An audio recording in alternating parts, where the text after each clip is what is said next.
Tenemos un video preparado, podemos verlo. Las palabras del excelentísimo señor Boutros Ghali, secretario general de Naciones Unidas. Enseguida, y a continuación la firma del Acuerdo de Paz de El Salvador. Doctor Óscar Alfredo Santamaría, coordinador de la Comisión de Diálogo del Gobierno de El Salvador. Coronel Juan Antonio Martínez Varela, general Mauricio Vargas, doctor Hernán Castro y el doctor José David Escobar Galindo, comandante Shafiq Jorge Andal y jefe de la comisión negociadora del FMLN, comandante Salvador Sánchez Serén, comandante Francisco Jovel Urquilla, comandante Joaquín Villalobos Hueso, comandante Eduardo Sancho Castañeda, señor Salvador Ricardo Samayoa Leiva, señora María Marta Valladares Mendoza, señora Ana Guadalupe Martínez, señor José Dagoberto Gutiérrez Linares, señor Justo Roberto Cañas López. Son las 12:24 en todo el territorio nacional y centroamericano. En este momento el excelentísimo se firma la paz en El Salvador. Alfredo Cristiani, procederá al presidio a suscribir el en el Alcázar del Castillo de Chapultepec.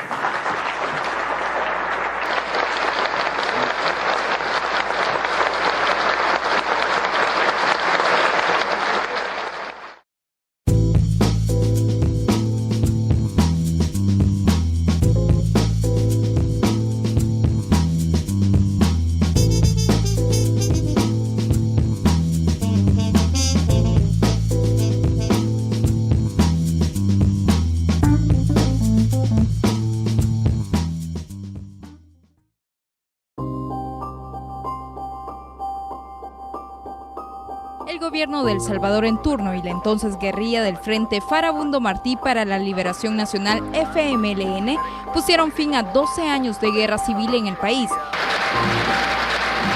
Inició un proceso de negociación entre las partes en conflicto. La primera ronda se llevó a cabo en La Palma, Chalatenango, el 15 de octubre de 1984. La segunda, en Ayagualo, La Libertad, ese mismo año. 2 años más tarde se desarrolló la tercera en Cesori, San Miguel. La cuarta fue denominada Ronda de la Nunciatura Apostólica. Para la quinta fue necesaria la intervención de la ONU y se llevó a cabo en México en 1989.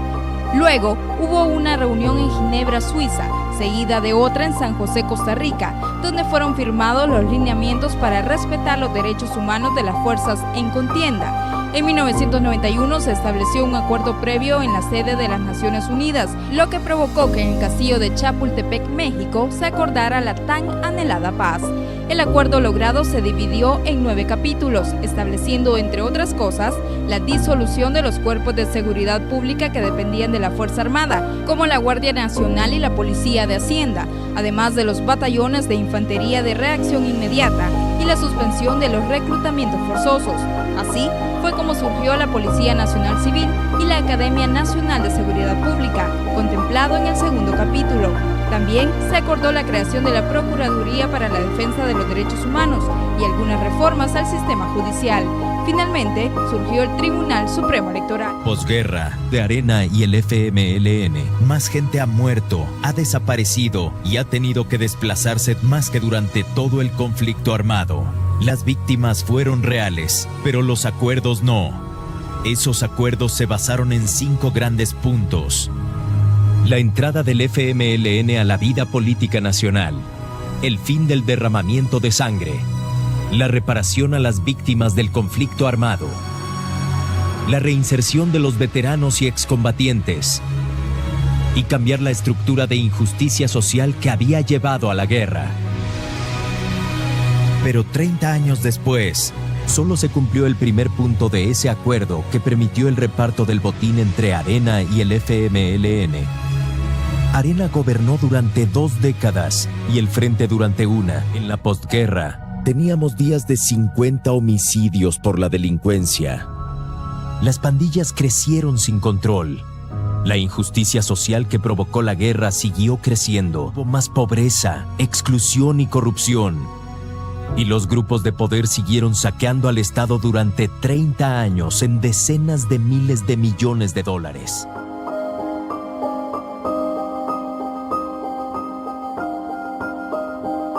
saneamiento y privatización de los bancos del Estado, el fraude de CEL-ENEL, el entierro de medicinas vencidas, la malversación en ingenios de azúcar, el robo en el Instituto Salvadoreño del Seguro Social, la malversación en el FIS, los robos en Correos de El Salvador, el caso FinCepro, el caso Infocentros, la malversación en la FEDEFUT, evasión de impuestos del exministro de Economía, el contrato Nejapa Power, el caso Perla y todo lo relacionado con el caso el robo de abono donado por Japón, el robo en la construcción y equipamiento de los hospitales públicos, el caso del expresidente Flores Pérez, robo en obras públicas en el MOP, el caso del hospital de maternidad, el caso Cardenal, el caso Boulevard Diego de Urquín, las plazas fantasmas en el CNR, el robo en el Instituto Salvadoreño de Transformación Agraria. Se presentó por parte de Fiscalía General de la República el requerimiento formal para iniciar el proceso judicial contra los acusados de fraude al Estado por la permuta de armas entre la Fuerza Armada y la empresa Centrum, con un contrato firmado en junio del año 2013. Uno de los acusados de participar es el expresidente de Arena, el empresario Gustavo López Davidson, quien señaló que se trata de una persecución política. Es una persecución política muy clara y muy sencilla. Quiere ponerle esposas a la Corte, a la Asamblea y por supuesto opositores políticos como nosotros, que queremos una democracia.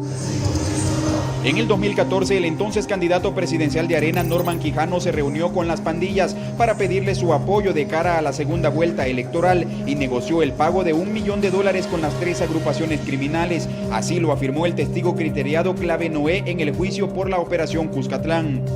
También agregó que los pandilleros se reunieron 3 veces con Ernesto Mason, quien les pidió apoyo para el aspirante presidencial, y en la tercera reunión, ya en el 2015, pidió que le ayudaran a ganar una diputación por San Salvador y les dio $69,000. Funes, el primer presidente que gobernó con la bandera roja, es ahora un prófugo de la justicia.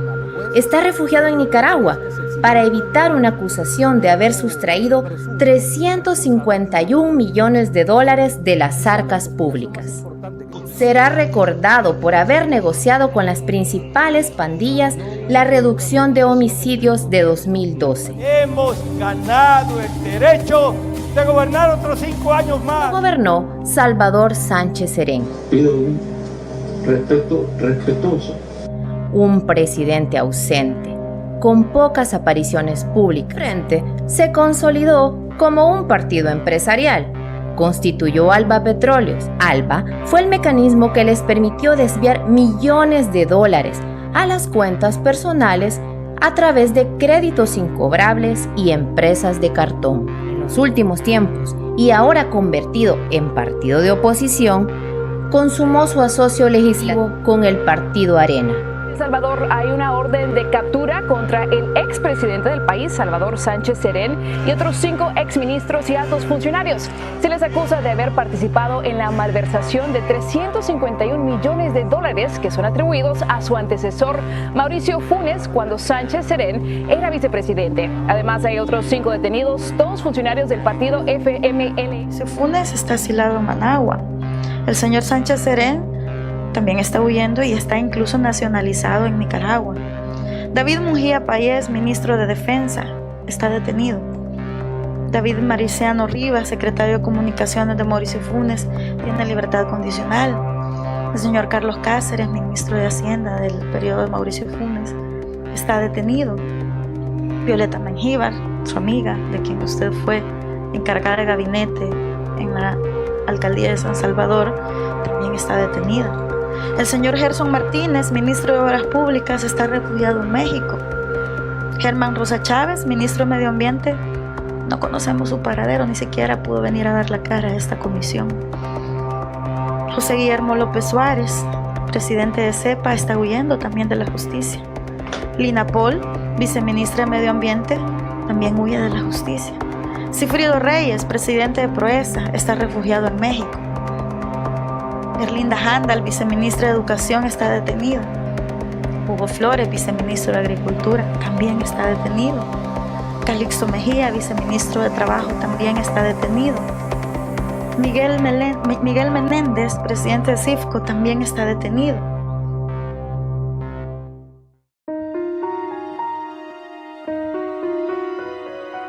Al fondo de todo esto, de todos estos sobresueldos que han macerado realmente las esperanzas de todo el pueblo. Y ellos mostraron una doble moralidad. ¿Por qué? Porque por un lado no aprobaban salarios mínimos, por ejemplo, y ellos sí recibían salarios jugosos. Se dice que porque era fondos de la partida secreta podían ser usados en lo que ellos quisieran. Eso no es verdad. Vamos a hacer hasta lo imposible por traer a cada una de las personas que estuvieron y fueron y participaron, tanto las personas que iniciaron los procesos, los que entregaron dinero, así como también quienes lo recibieron.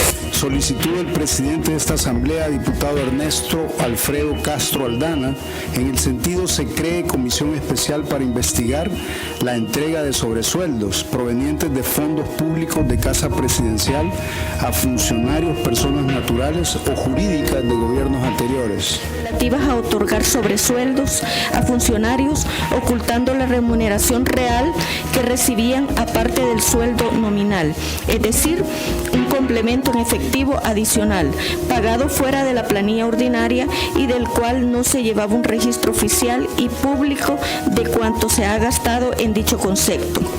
Dicha práctica tenía la característica de haberse desarrollado de forma oculta ante el Ministerio de Hacienda, evadiendo los controles de recaudación fiscal, como se hace por ley en erogaciones ordinarias y al margen del sistema bancario. La práctica de entregar cantidades de dinero a funcionarios y además se consumaban al margen de la ley y son símbolo de la corrupción que por décadas ha sufrido nuestro país. En su periodo presidencial, señor Cristiani, como es de conocimiento público, existían ciertos gastos que estaban exentos de comprobarse, y me permito leerlos: gastos de las comisiones de orden político, las comisiones militares y de seguridad, los gastos relativos a los servicios de informe militar de carácter secreto que autoriza directamente el presidente, así como los gastos secretos de la presidencia. Nunca he autorizado ni he recibido nada que sea ilícito.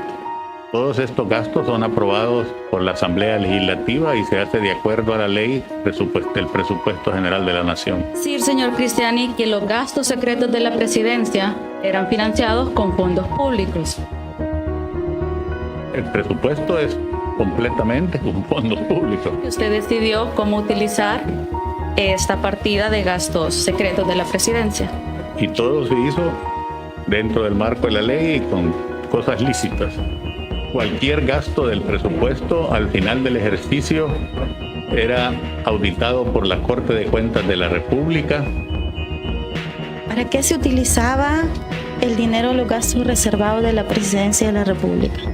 Como dice el nombre de la partida, son gastos reservados. Gastos relativos al proceso de paz, a las negociaciones, a los envíos de la gente, salieron de los gastos reservados de la presidencia. ¿Usted en algún momento entregó dinero a estas 5 fuerzas que conformaban después de 1992 el partido Frente Farabundo Martí para la Liberación Nacional y a la Fuerza Armada de ese momento? Le vuelvo a repetir, los gastos son reservados, pero le garantizo que todo se hizo dentro del marco de la ley. ¿Fue su gabinete beneficiario de sobresueldos en su gobierno?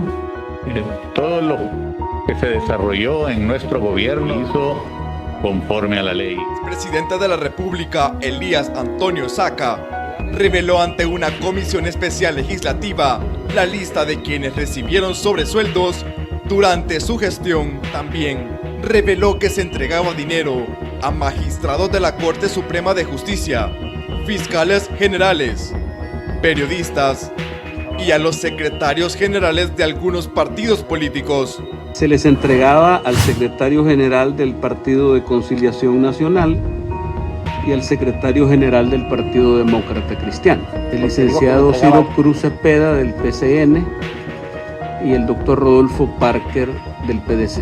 Y se le dio un apoyo institucional a magistrados de la Corte Suprema de Justicia. Yo creo que el fiscal Belisario Artiga, el exfiscal Garry Zafia y el posterior fiscal que estuvo. Yo entiendo que se tenía muy buena relación con Narciso Castillo, Nacho Castillo. Se tenía muy buena relación con Álvaro Cruz Roja y con Lafit Fernández. Jorge Hernández sí, él estaba como asesor. Ya determinó... Jorge Hernández recibía mensualmente $10,000. Es evidente, diputado, que yo estoy amenazado desde el primer momento que fui llevado a los tribunales. En primer lugar, grupos de poder de este país. Gente que quedó molesta con mi presidencia porque yo no fui el gerente general de El Salvador. Fui el presidente de la República y por lo tanto tomaba decisiones y eso no era del agrado de algunas personas. ¿De dónde provienen los $175,000 mencionados en este informe?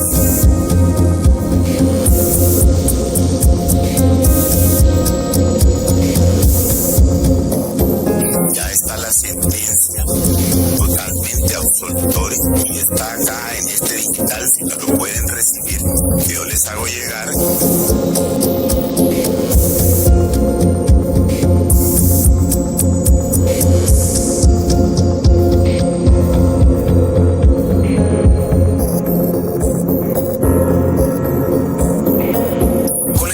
Revisada y verificada, se puede concluir que el señor Agustín García Calderón puede tener la capacidad económica para adquirir bienes y tener ahorros. Esto considerando ingresos que de alguna manera son considerados dentro de la pericia. No obstante, y esta es la parte más importante para mí de toda la pericia, no obstante, el determinar si esto ha sido obtenido de origen ilícito no me corresponde, porque en mi alcance no se logró determinar el origen total de los ingresos.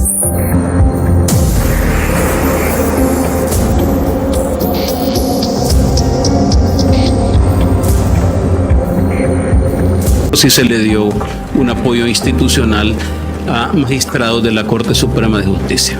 Y llegaba un ordenanza o motorista, no sé, a traer ese apoyo todos los meses. No existía la plaza, pero que se iba a crear una plaza con el sueldo de los secretarios de la presidencia. Vas a entender, con el secretario privado, no hay presupuesto general de la nación aprobado para el Estado. Estamos operando con el presupuesto del año anterior. Tú vas a tener tu remuneración, es una remesa a mi cuenta, a una cuenta específica mía, y luego me dijo, para el desempeño de tus actividades, y esa fue, y el funcionamiento de la Secretaría de la Juventud, te vamos a apoyar con una cantidad de... ¿Se depositaban a sus cuentas personales? Yo abrí, a mí me entregaba un cheque que yo abrí una cuenta en el Banco Cuscatlán, si no recuerdo mal, donde yo lo depositaba y de donde erogaba, o sea, todos los dineros que me entregaron de la Secretaría Privada, lo remesé a esa cuenta y de ahí erogaba los pagos. Así lo expliqué yo a la Fiscalía, pero al final calificaron eso como el delito de lavado de dinero. En mi caso personal, porque estaban los fondos, y yo insisto, yo recibí fondos para ejecutar las tareas que me correspondían como funcionario público. Entiendo que en sus cuentas fueron remesados más de $1 millón. Lo que se ventiló en el juicio fue $1.015.000. Yo fui condenado por recibir fondos del secretario privado del presidente al margen de mi sueldo. Excelente. El presidente Saca ofreció pagos adicionales o le dio pagos adicionales a bastantes funcionarios. Lo procesado, Saca que él ocupaba la construcción de la correlación necesaria para impulsar sus proyectos legislativos, que era prácticamente casi todo el gabinete. Esas mismas personas lo dejaron abandonado a usted en el proceso. ¿Cómo es posible que ahorita que está enfrente de la población, enfrente de una investigación, usted no pueda mencionar los nombres de las personas que lo abandonaron? Es que es una cuestión, mire, es una cuestión de honor. Es una cuestión justa. Calidad como ex director de la Policía Nacional Civil. Año 2008, 3.179 asesinatos. 2007, 3.497. 2006, 3.927. En esos años, a pesar de tener 195 millones de dólares como presupuesto bajo la dirección de la Policía Nacional Civil, los resultados que se obtenían eran desastrosos. Primero, que no es menester de esta comisión hablar sobre el tema de los resultados policiales, pero aquí no se viene a cuestionar. Este tema hay una base legal, hay una resolución de la Sala de lo Constitucional del 2010. A pesar que usted tenía 22.000 policías a su disposición, ¿por qué necesitaba un estipendio o un sobresueldo para poder garantizar su seguridad como director de la Policía Nacional Civil? Quizás usted estaba muy joven, diputado. Y usted no recuerda, era un niño quizás de 4 años. Solicito, por favor, que se dirija de manera respetuosa. Aquí no venimos a hacer una valoración sobre los resultados de mi persona. Aquí no se trata de venir a humillar a las personas que vienen a esta comisión. ¿Cómo es posible que el director de seguridad le diera seguridad al pueblo salvadoreño y bajaran los secuestros y no pudiera... Se erradicaron los secuestros. Y no pudiera realizar una estrategia de seguridad alrededor de su núcleo familiar y de su persona? Y la desarrollamos. Y precisamente para desarrollarla fueron esos recursos. Eso no entró ni a mi patrimonio, eso no entró para mis gastos personales, eso fue un gasto que se realizó y que fue algo que se platicó desde el principio. Y quiero decirle... ¿Se le daban esto entonces a los fiscales y comisionados que usted mencionó? Se lo daban también. Sí, señor. Déjeme hablar, señor, por favor. No diga lo que tranquilícese. No, tranquilícese usted, no mienta. Por favor. Tenía mi salario, lo que tenía un estipendio específico para los temas de seguridad, para poder sufragar no solamente gastos de seguridad adquiriendo y alquilando vehículos blindados. Pues, le recordamos que está bajo juramento, que ya vimos que estipendio no puede ser dado que usted no es un sacerdote. A usted ya se le pagaba como director. Recibí de la Secretaría Privada de la Presidencia de la República la cantidad de $5,000 en concepto de bonificación especial correspondiente al mes de noviembre del corriente año. San Salvador, 25 de noviembre del 2007. Firma Rodrigo Ávila. ¿Cierto? De bonificación especial. ¿Que este estipendio que usted recibió fue legal? Totalmente legal, estaba basado en una cuenta que tenía una aprobación de la Asamblea Legislativa. El presidente Calderón en ese momento no tenía un plan de nación y decide conformar una comisión para diseñar este plan de nación. Exacto. Era concepto de salario, eran honorarios por servicios profesionales y eran 20,000 colones en aquel entonces, 12 años. 1875 el principio, 2300 creo que fue en otra ocasión. ¿Qué otros miembros pertenecían a esa comisión? El doctor Abelardo Torres, ¿no? Y después don Francisco de Sola, Sandra de Barraza, Salvador Samayoa y David Escobar Galindo. Es decir, estuvo desde el gobierno de Calderón Sol hasta el gobierno de Tony Saca. Cuando lo anuncia el presidente Calderón Sol, ¿usted es nombrado por parte del presidente Calderón Sol? Sí. ¿El nombramiento a dónde se realiza? Entiendo que fue un decreto ejecutivo del presidente, que anuncia la creación de una comisión presidencial, ¿no? Pero no incluyen su nombre en ese decreto. ¿Cómo no? O sea, en el decreto 40 estamos justamente los miembros de la Comisión Nacional de Desarrollo. Juramentados como parte de miembros de la Comisión Correcto. Nacional de Desarrollo.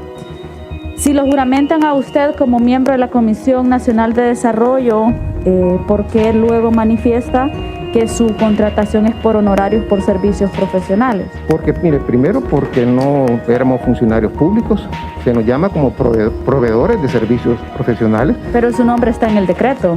Un proveedor no aparece en los decretos presidenciales. En el caso de los servicios profesionales tiene que apegarse a la normativa de contratación. Cuando son consultorías por honorarios, no se ponen en ningún decreto presidencial el nombre del que se le adjudica a la consultoría. Aparece su nombre en el diario oficial como parte de la Comisión Nacional de Desarrollo, pero usted manifiesta que los pagos que se le dieron en concepto son en concepto de honorarios por consultorías. Correcto. Entonces ahí no cuadra ninguna de las dos figuras. En el caso del señor Roberto Rubio, tenía un estipendio de $2,300 mensuales que se le depositaban en sus cuentas en los bancos. ¿Usted firmaba recibos por estos $2,300? Sí. ¿Sabía que estos $2.300 provenían de la partida secreta? Para nada, mire. Existen decretos presidenciales en los cuales se da el nombramiento del señor Roberto Rubio en la calidad de integrante de la Comisión Nacional de Desarrollo. A partir del nombramiento directo del presidente, el señor Roberto Rubio tuvo que haber adquirido su naturaleza de funcionario y no de consultor. Y me llama muchísimo la atención la pasividad de parte de Corte de Cuentas, porque hay una ausencia de entregas a temas de probidad, porque se escondía bajo la figura de consultor, dado que las consultorías no son de tiempo permanente por 12 años, sino que las consultorías son por entrega de productos. He visto exfuncionarios que no sabían que eran funcionarios, recibían salarios sin contrato, asumiendo que el dinero era legal y sin responder precisamente a las obligaciones legales. No tributaban, no les parecía raro más bien que no hubieran contratos, y sin embargo cuando contrataban en el campo privado sí hacían contratos, como el señor Salvador Ricardo Samayoa. Es inadmisible saltar en un momento a uno, regresar cuando le conviene, volver a saltar hacia el FMLN, regresar hacia Arena y ser un gestionador o mercenario político para unir a ambas fracciones. Votaba por uno y votaba por otro, pero vinculado precisamente a un dinero, una compra de voluntades. Fue a España a evitar que Sánchez Serén fuera detenido. Abogó también por Cristiani. Dimos un aviso a la Fiscalía precisamente por el tema de Infocentros, en el cual el señor Samayoa estaba involucrado, ya que pertenecía a la Junta Directiva. La población recordará que en el caso de Infocentro se le asignaron $10 millones con una ejecución nula. No hay responsabilidad para la Junta Directiva, tampoco hay responsabilidad para el comité que adjudicó a Infocentros SASB este proyecto, recordando que parte de este comité que le adjudica a Infocentros SASB habían miembros de FUSADE. Es decir, vemos cómo FUSADE, sin importar el gobierno en turno en el que estaba, seguía manipulando y tomando decisiones que afectaban a la población y que fortalecía la gran maquinaria de la corrupción. Recibí de la Secretaría Privada de Presidencia de la República la cantidad de $8.000 en concepto de bonificación especial correspondiente al mes de septiembre del año. ¿En qué concepto firmaba usted cuando recibía? Recuerdo exactamente el concepto. ¿Quiere usted hacer creer a nosotros que no revisaba la documentación cuando usted, hemos observado en esta comisión, es una persona muy minuciosa en todo lo que hace? El cargo de secretario para Asuntos Legislativos y Jurídicos es el licenciado Luis Mario Rodríguez. Tenía él un sobresueldo en un inicio de $8.000 y luego él conversó con el señor presidente y le dijo que necesitaba que se le aumentara el sobresueldo a $11.000. Señalarle que no hubo negociación ni solicitudes de aumento. Aclarar, porque usted lo mencionó, que yo no recibí sobresueldos. Yo recibí remuneraciones. Señor Luis Mario, le recuerdo que en esta comisión usted está juramentado para decir la verdad. Ha manifestado que en ningún momento hubo un aumento de la remuneración o este bono especial que se recibía por parte de la presidencia hacia su persona. Y acá tenemos adjunto la imagen en que claramente, si comparamos las 3 firmas de los recibos anteriores con esta más la firma de su notificación, podemos ver que tiene rasgos similares. Señor Luis Mario Rodríguez, manifiesta que prestó servicios profesionales. Yo acá he leído el examen de probidad. ¿Y por qué entonces, si prestó servicios profesionales, usted no pagó los impuestos por estos $11.000 ni hizo la declaración correspondiente? Durante este año no reporta ingresos en mención el declarante para sus irregularidades, es decir, que se encuentra cero durante este año. ¿Por qué usted no declaró los impuestos? Hay un proceso tipificado como persecución política. Perseguido político es aquel que es perseguido por sus ideas políticas. Pero estos exfuncionarios son perseguidos precisamente porque cometieron delitos. Me parece curioso, señora Urbina, siendo usted quien dice que su elección fue meramente técnica, fue por sus capacidades, ahora usted me diga que no conoce qué es la partida secreta. ¿Qué son los sobresueldos para usted? están tipificados en la administración pública en el manual de clasificación de transacciones financieras de la administración pública. Perdón, un manual. No tiene ni siquiera rango de ley. Debe saber que ese manual es con efectos de codificación. Se deriva de la ley AFI. El primero fue creado allá en 1998. ¿Usted sabe de dónde provienen los fondos de esos sobresueldos? Conozco de dónde proviene eso. Perfectamente puede hablar de manual de funcionamiento de la ley AFI. ¿Sabe y no conoce de dónde provienen esos fondos? No le puedo determinar esa información porque no la tengo al... El tema de sobresueldos ya no está en discusión si es legal o no. Eso ya está determinado. La Fiscalía lo estableció cuando llamamos al fiscal general. Él estableció que eran totalmente ilegales. Usted viene como citado. Sí, y está obligado a responderme. Así es. Se las preguntas y usted me tiene que responder, punto. ¿Cuánto aparecía estipulado en cuanto a honorarios que se le iban a entregar a usted mensualmente? $6,000 más. Recibí ningún viático, ningún emolumento. Sería bueno que usted fuese un poco más educado y me respondiese lo que le estoy preguntando. Yo hablo con el pueblo salvadoreño también. Usted está hablando con un diputado que representa al pueblo salvadoreño. El señor juntamente con usted tenía una relación de confianza, señor Salvador Sánchez Serén. Venimos de la misma historia. Vengo del ala militar de la guerrilla, al igual que Salvador, y nos conocíamos mucho. Lo conoce mucho Salvador. En la guerra lo conocí. Después ya no lo conoció. Por ejemplo. Que usted no conocía cómo se verificaba el tema del gobierno cuando usted era el vocero del gobierno. Claro. Lo conocí en la guerra. Entonces, hemos luchado juntos y es un hombre muy valiente además. Ok. Tan valiente que se fue del país. Es su prerrogativa. Y ya va a ver lo que ocurra cuando finalice este gobierno, espérese. Acuérdese de este día. Estos gobiernos, y estamos hablando de todos los anteriores, no solo usaban sobresueldos para el órgano ejecutivo. Bueno, usted ha visto, por ejemplo, Tony Saca expresamente dijo que agarraba el dinero para sobresueldos y le daba $20,000 a los magistrados. Emigra y sale del órgano ejecutivo y esos sobresueldos se usan se usaron para pagar impunidad, para comprar resoluciones de la sala, para pagar y comprar impunidad para que el fiscal no hiciera lo que tenía que hacer, para pagar la Corte de Cuentas. ¿Cómo cree que Mauricio Funes salió huyendo con un finiquito de 48 horas, habiendo robado millones? Yo no le puedo responder por gobiernos anteriores. Yo le puedo hablar del gobierno de Sánchez Serén. Le voy a explicar algo. Pero yo no le puedo hablar. Le voy a explicar algo. Del gobierno le voy a explicar algo. El análisis que quiera, ¿verdad? Si esto es una persecución política, ¿cuál es el problema? Tenemos 36 presos políticos en Entonces, perdone, y usted no manda. Yo soy un citado, no soy imputado. Usted me está autoridad. tratando como imputado y yo. ¿Cuál es el problema? Bueno, entonces ¿saben qué? Yo no soy imputado, señor. Por favor, ¿saben qué?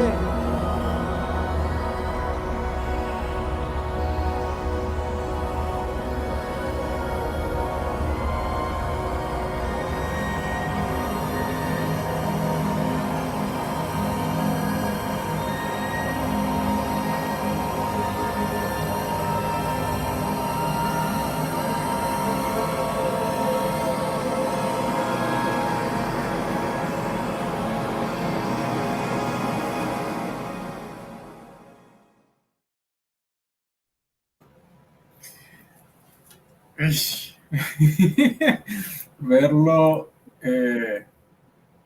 esos casos unos tras otros como que pega de manera diferente.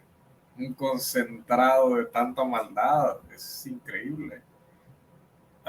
Un concentrado de tanta corrupción, un concentrado de tanto abuso al Estado, un concentrado de tanto robo de los impuestos de la población.